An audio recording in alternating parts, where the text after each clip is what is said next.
विशनपुर नामक एक गांव था। उस गांव में एक बूढ़ी काकी रहा करती थी। बूढ़ी काकी का लड़का बिरजू था, जो खेतों में काम करके अपने परिवार का पालन पोषण करता था। और बूढ़ी काकी को गांव के ही कुछ काम दे दिया जाता था, जिसको करके वो कुछ पैसे कमा लिया करती थी। बिरजू की एक छोटी लड़की थी। उसकी पत्नी अपने गरीबी से बहुत परेशान थी। बस अब मैं और गरीबी नहीं बर्दाश्त कर सकती। मेरी बच्ची को पढ़ाने के लिए पैसे नहीं हैं। आप जितना कमाते हैं उनसे सिर्फ घर का खर्चा ही चल पाता है, और मम्मी जी की दवाइयाँ और मेरी बच्ची के लिए कुछ भी पैसे नहीं बचते। हम क्या करें कि हमारी बच्ची पढ़े। गांव के सभी बच्चे पढ़ने जाते हैं। तुम चिंता ना करो, मैं कोई ना कोई व्यवस्था कर दूंगा। मैं दूसरा काम ढूंढ लूंगा। अगले दिन बिरजू एक नया काम ढूंढ लेता है, जिसपे बिरजू को गोदाम से कुछ गेहूं की बोरियों को बाजार पहुंचाना होता है। और जब बाजार पहुंचाने पर उन्हें वो सेठ कुछ पैसे देता है, वो लेकर उन पैसों को घर चला आता है।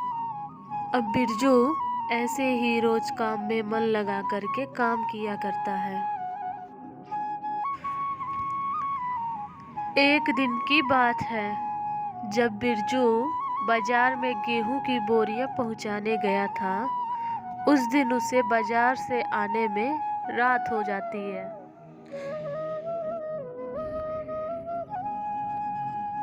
अरे बाप रे, आज तो बहुत रात हो गई। अंधेरे की वजह से रास्ता भी साफ नहीं दिखाई दे रहा। बिरजू आगे की ओर बढ़ता है, तभी उसे कुछ रोशनी दिखाई देती है। अरे ये क्या, सोने का पेड़, और उस पर भी सोने की सिक्कों की बारिश हो रही है। ये पेड़ तो जरूर कोई जादुई लगता है। लेकिन ये पेड़ यहाँ पर ऐसे कैसे आ गया? इससे पहले ये पेड़ तो हमने कभी नहीं देखा था। बिरजू इतना सोचकर उन सिक्कों को इकट्ठा करने लगता है और पोटली में भरकर घर ले जाता है। इतने सारे सोने के सिक्के तो मैंने कभी नहीं देखे। अब हम इन सिक्कों से एक नया घर भी बनवा सकते हैं और अपनी छुटकी का एक नए स्कूल में दाखिला भी करवा लेंगे। हाँ हाँ, तुम सही कह रही हो। अब हम इतने सिक्कों से बिल्कुल अमीर हो जाएंगे इस गांव में। लेकिन इस सोने के सिक्कों के बारे में कोई भी गांव वालों को नहीं बताएगा, वरना गांव वाले इन सिक्कों पे नजरें गड़ा लेंगे। अब मैं रोज रात को देर से ही आया करूंगा और इन सिक्कों से भरी पोटलियों को घर पे लाया करूंगा।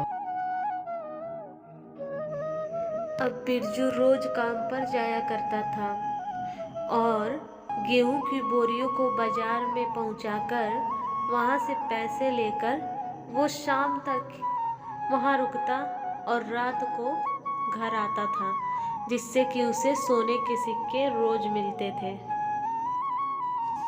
रात के वक्त दूर से ही सोने के पेड़ की रोशनी दिखाई पड़ने लगती थी और पूरा गांव में सोने के पेड़ की रोशनी फैल जाया करती थी। बिरजू उस दिन भी सोने के सिक्कों को इकट्ठा करके अपने घर लेकर चला जाता है।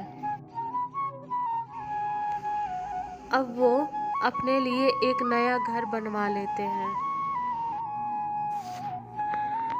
बिरजू को इतना अमीर होता देख उसके चचेरे भाई को रहा नहीं जाता, और वो मन ही मन सोचता है कि वो इतना अमीर कैसे हो गया। अरे सुनती हो, तुम्हें पता नहीं है क्या, बिरजू इस गांव में सबसे अमीर आदमी हो गया है। पता नहीं उसके पास इतने पैसे कहाँ से आए। उसने इतनी जल्दी तो अपना घर भी बनवा लिया। आखिर इतने पैसे उसके पास कहाँ से आए? हाँ जी, आप सही कह रहे हैं। बिरजू ने तो अपना बहुत बड़ा घर बनवा लिया है। उसके पास 2 वक्त की खाने को रोटियां नहीं थी कल तक, और आज वो घर बना के बैठा है। इसकी इतनी अमीरी का राज क्या है, ये तो उसके घर जाकर ही पता करूंगी मैं। आज शाम को ही मैं इसके घर जाती हूँ। इतना कहकर उसकी पत्नी बिरजू की घर उसका भेद लेने चली जाती है। आज तो पता कर कर ही रहूंगी कि बिरजू की अमीरी का राज क्या है। अरे ललिता, तुम लोगों ने इतना बड़ा घर कैसे बनवाया भाई? कल तक तो तुम लोग के पास इतने पैसे भी नहीं थे। अरे नहीं नहीं दीदी, इन्होंने अपनी कमाई से ही इस घर को बनाया है। कुछ बैंक में पैसे जमा किए थे, जो मिलने पर इन्होंने बनवा दिया घर। ललिता ने उसे सोने के पेड़ के बारे में कुछ भी नहीं बताया। मेहनत की कमाई और बैंक से पैसे मिलने पर इतने बड़े घर तो नहीं बनाया जा सकता। जरूर कोई ना कोई खिचड़ी पक रही है इस घर में।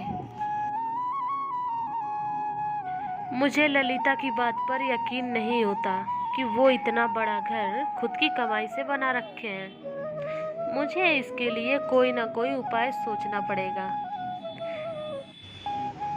ऐसा करती हूँ, कल मैं बिरजू का पीछा करूँगी कि वो कहाँ जाता है। वहीं से मुझे सब पता चलेगा। अगले दिन बिरजू जब गेहूं की बोरियों को लेकर बाजार में पहुँचाने जाता है तो उसकी भाभी उसका पीछा करती है।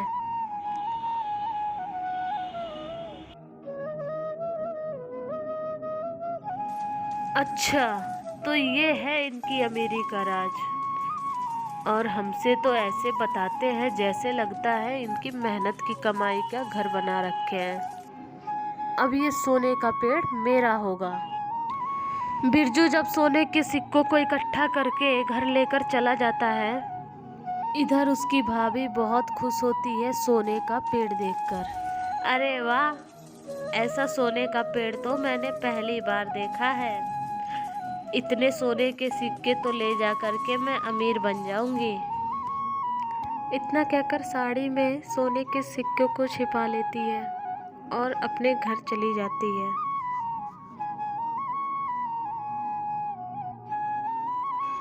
सुबह उठकर वह अपने पति को सारी रात की बातें बताती है। अरे सरला, ये तो बहुत ही अच्छी खबर सुनाई तुमने। चलो अब हम वो पेड़ को ही काट देते हैं। पूरा का पूरा सोना हमारा ही हो जाएगा। इसके बाद से हम एक बार में ही पूरा सोने का पेड़ बेचकर अपने लिए घर और जमीन खरीदकर पूरा गांव में अमीर हो जाएंगे। अरे हाँ, ये बात मेरे दिमाग में पहले क्यों नहीं आई?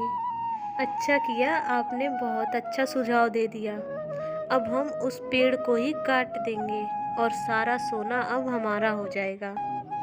उस बिरजू को एक फूटी कौड़ी तक नहीं मिल पाएगी। दोनों अपने में राय मशवरा करके उस पेड़ को काटने का प्लान बनाते हैं।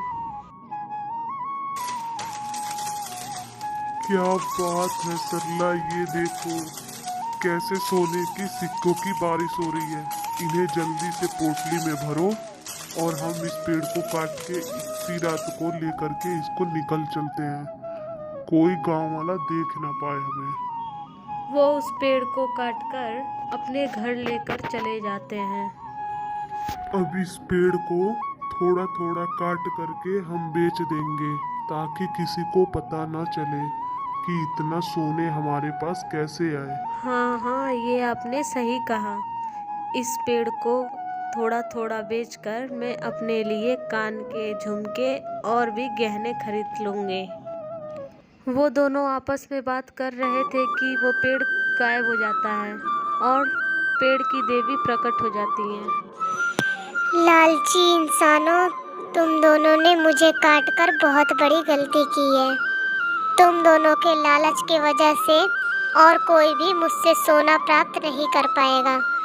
मुझे इस गांव की गरीबी दूर करके इस गांव को समृद्ध बनाने के लिए बनाया गया था।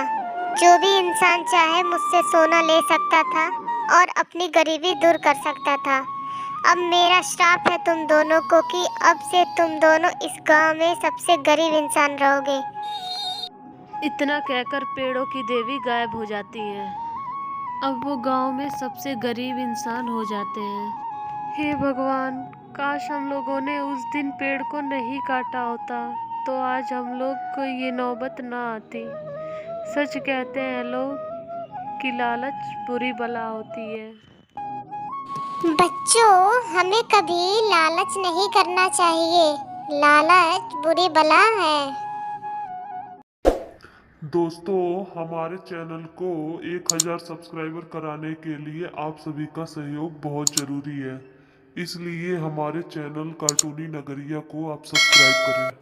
वीडियो अगर पसंद आई हो तो लाइक भी करें। धन्यवाद।